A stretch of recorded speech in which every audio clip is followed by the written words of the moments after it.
mga bunga ng inyong pagpupunyagi. Kabataang Pinoy na tunay na wagi. Kilalanin ng mga hanep na anak ng expat Pinoy.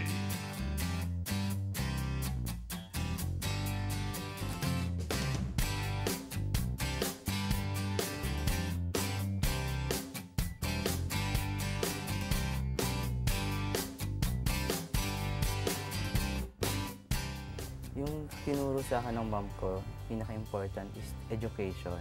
Natutunan kong pahalagaan kung ano yung kinikita ng aking ina, na bawat sentimo na kanyang kinikita sa ibang bansa ay mahirap. Dahil doon, nakakapag-aral kami sa isang magandang paaralan. Yung education, syempre, yun lang yung iiwang bagay niya sa amin na napakahalaga. Ako si Lawrence Ross Jim Piap, anak ng isang expat Pinoy.